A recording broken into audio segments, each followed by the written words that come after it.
Tak banyak orang yang mengenal Aminah Asilmi. Ia adalah Presiden International Union of Muslim Women yang telah meninggal dunia pada tanggal 6 Maret tahun 2010, dalam sebuah kecelakaan mobil di Newport, Tennessee, Amerika Serikat. Perjalanannya menuju Islam cukup unik, perjalanan yang patut dikenang. Semuanya berawal dari kesalahan kecil sebuah komputer. Mulanya, ia adalah seorang gadis jemaat Southern Baptist aliran gereja Protestan terbesar di Amerika Serikat, seorang feminis radikal, dan jurnalis penyiaran. Sewaktu muda, ia bukan gadis yang biasa-biasa saja, tapi cerdas dan unggul di sekolah sehingga mendapatkan beasiswa. Satu hari, sebuah kesalahan komputer terjadi, siapa sangka, hal itu membawanya kepada misi sebagai seorang Kristen dan mengubah jalan hidupnya secara keseluruhan. Lantas, suaminya menyarankan agar Aminah menghadap dosen untuk mencari alternatif dalam kelas pertunjukan, dan betapa terkejutnya ia, karena kelas dipenuhi dengan anak-anak Arab dan para penunggang unta. Tak sanggup, ia pun pulang ke rumah dan memutuskan untuk tidak masuk kelas lagi. Tidak mungkin baginya untuk berada di tengah-tengah orang Arab. Tidak mungkin saya duduk di kelas yang penuh dengan orang kafir, ujarnya kala itu.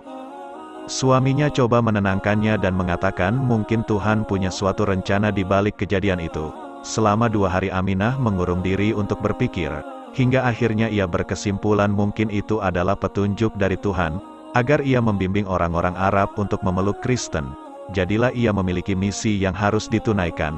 Di kelas ia terus mendiskusikan ajaran Kristen dengan teman-teman Arabnya. Saya memulai dengan mengatakan bahwa mereka akan dibakar di neraka jika tidak menerima Yesus sebagai penyelamat. Mereka sangat sopan, tapi tidak pindah agama. Kemudian saya jelaskan betapa Yesus mencintai dan rela mati di tiang salib untuk menghapus dosa-dosa mereka. Tapi ajakannya tidak manjur. Teman-teman di kelasnya tak mau berpaling sehingga ia memutuskan untuk mempelajari Al-Quran untuk menunjukkan bahwa Islam adalah agama yang salah dan Muhammad bukan seorang nabi. Ia pun melakukan penelitian selama 1,5 tahun dan membaca Al-Quran hingga tamat. Namun secara tidak sadar, ia perlahan berubah menjadi seseorang yang berbeda, dan suaminya memperhatikan hal itu. Saya berubah, sedikit, tapi cukup membuat dirinya terusik. Biasanya kami pergi ke bar tiap Jumat dan Sabtu atau ke pesta, dan saya tidak lagi mau pergi. Saya menjadi lebih pendiam dan menjauh. Hingga akhirnya, hidayah itu datang. Akhirnya pada tanggal 21 Mei tahun 1977, jemaat gereja yang taat itu menyatakan, saya bersaksi bahwa tidak ada Tuhan selain Allah dan Muhammad adalah utusannya. Melihat perubahan yang terjadi, suaminya menyangka ia selingkuh, karena bagi pria itulah yang membuat seorang wanita berubah.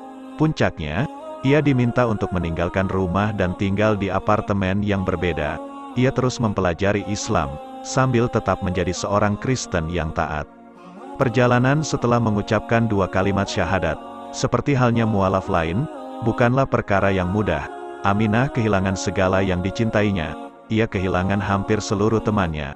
Karena dianggap tidak menyenangkan lagi, ibunya tidak bisa menerima dan berharap itu hanyalah semangat membara yang akan segera padam. Saudara perempuannya yang ahli jiwa mengira ia gila. Ayahnya yang lemah lembut mengokang senjata dan siap untuk membunuhnya. Tak lama kemudian ia pun mengenakan hijab. Pada hari yang sama ia kehilangan pekerjaannya. Lengkap sudah, ia hidup tanpa ayah, ibu, saudara, teman dan pekerjaan. Jika dulu ia hanya hidup terpisah dengan suami, kini perceraian di depan mata.